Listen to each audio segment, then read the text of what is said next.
नमस्कार साथियों, स्वागत है आप सभी का हमारे YouTube चैनल मेडिटेटिव सोल पे। आज हम कार्तिक पूर्णिमा के बारे में पूरी जानकारी ग्रहण करेंगे।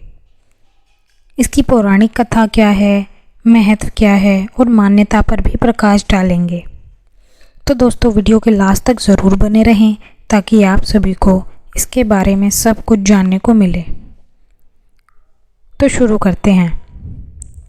हिंदू धर्म में पूर्णिमा का व्रत महत्वपूर्ण स्थान रखता है। प्रत्येक वर्ष 12 पूर्णिमाएं होती हैं। जब अधिक मास या मलमास आता है तब इनकी संख्या बढ़कर 13 हो जाती है। कार्तिक पूर्णिमा को त्रिपुरी पूर्णिमा या गंगा स्नान के नाम से भी जाना जाता है। इस पूर्णिमा को त्रिपुरी पूर्णिमा की संज्ञा इसलिए दी गई है क्योंकि आज के दिन ही भगवान भोलेनाथ ने त्रिपुरासुर नामक भयावह असुर का अंत किया था और वे त्रिपुरारी के रूप में पूजित हुए थे। ऐसी मान्यता है कि इस दिन कार्तिका में शिव शंकर के सुशरण करने से 7 जन्म तक व्यक्ति ज्ञानी और धनवान होता है। इस दिन चंद्र जब आकाश में उदित होता है तो उस समय शिवा, संभूति, संतति, प्रीति, अनुसूया और क्षमा इन 6 कृतिकाओं का पूजन करने से शिव जी की प्रसन्नता प्राप्त होती है। इस दिन गंगा नदी में स्नान करने से भी पूरे वर्ष स्नान करने का फल मिलता है। कार्तिक पूर्णिमा के दिन तमिलनाडु में अरुणाचलम पर्वत की 13 किलोमीटर की परिक्रमा होती है। जब पूर्णिमा में ये सबसे बड़ी परिक्रमा कहलाती है। लाखों लोग यहाँ आकर परिक्रमा करके पुण्य कमाते हैं। अरुणाचलम पर्वत पर कार्तिक स्वामी का आश्रम है। वहाँ उन्होंने स्कंद पुराण का लिखान किया था। अब इसकी पौराणिक और लोक कथाएं क्या हैं हम वो जानेंगे। पुराणों में इसी दिन भगवान विष्णु ने प्रलय काल में वेदों की रक्षा के लिए तथा सृष्टि को बचाने के लिए मत्स्य अवतार धारण किया था। महाभारत में इसकी क्या मान्यता है। महाभारत काल में हुए 18 दिनों के विनाशकारी युद्ध में योद्धाओं और सगे संबंधियों को देखकर जब युधिष्ठिर कुछ विचलित हुए तो भगवान श्री कृष्ण पांडवों के साथ गढ़खादर के विशाल रेतीले मैदान पर आए। कार्तिक शुक्ल अष्टमी को पांडवों ने स्नान किया और कार्तिक शुक्ल चतुर्दशी तक गंगा किनारे यज्ञ किया। इसके बाद रात में दिवंगत आत्माओं की शांति के लिए दीपदान करते हुए श्रद्धांजलि अर्पित की। इसलिए इस दिन गंगा स्नान का और विशेष रूप से गढ़मुक्तेश्वर तीर्थ नगरी में आकर स्नान करने का विशेष महत्व है। अब इसकी मान्यता क्या क्या है। मान्यता यह भी है कि इस दिन पूरे दिन व्रत रखकर रात्रि में वृक्षदान यानी बछड़ा दान करने से शिव पद की प्राप्ति होती है। जो व्यक्ति उस दिन उपवास करके भगवान भोलेनाथ का भजन और गुणगान करता है उस अग्निशोष्टम नामक यज्ञ का फल प्राप्त होता है।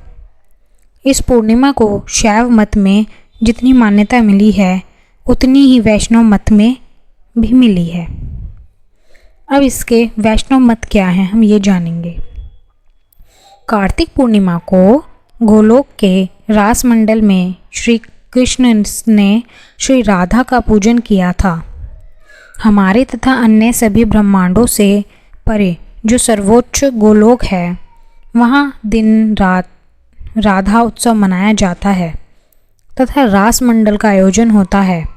कार्तिक पूर्णिमा को श्री हरि के बैकुंठ धाम में देवी तुलसी का मंगलमय पराकाट्य हुआ था।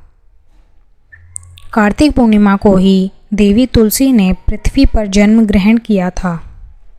कार्तिक पूर्णिमा को राधिका जी की शुभ प्रतिमा का दर्शन और वंदन करके मनुष्य जन्म के बंधन से मुक्त हो जाता है।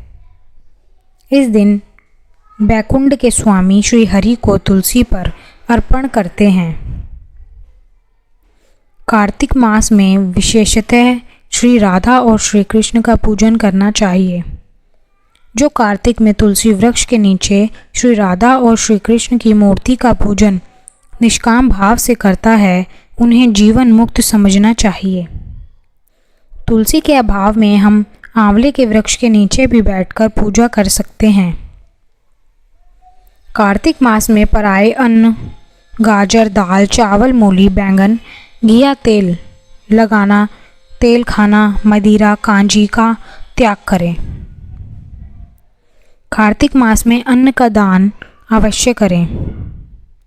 कार्तिक पूर्णिमा को बहुत अधिक मान्यता मिली है। इस पूर्णिमा को महाकीर्तिकी भी कहा गया है। यदि इस पूर्णिमा के दिन भरणी नक्षत्र हो तो इसका महत्व और भी बढ़ जाता है, और रोहिणी नक्षत्र हो तो इस पूर्णिमा का महत्व कई गुना बढ़ जाता है।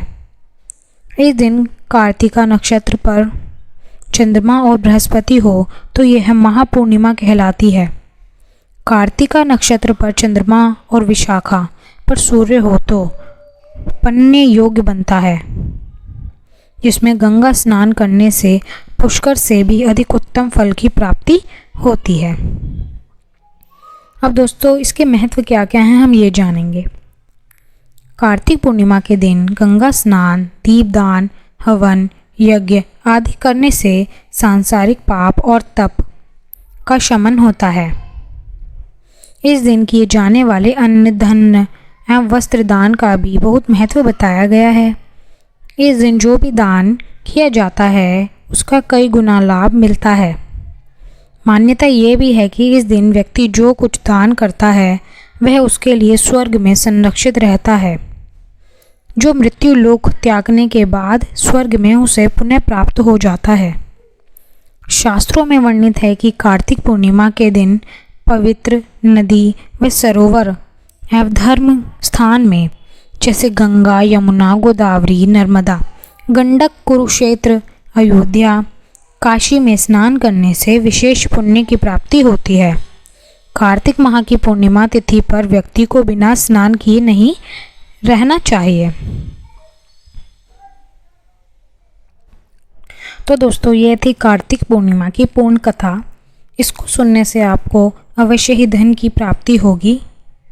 आशा करती हूँ आपको ये कथा पसंद आई होगी, और कमेंट्स में ज़रूर बताएं कि ये कथा आपको कैसी लगी, और हमारे चैनल मेडिटेटिव सोल को लाइक, शेयर और सब्सक्राइब करना ना भूलें। मेडिटेटिव सोल के साथ बने रहें। धन्यवाद।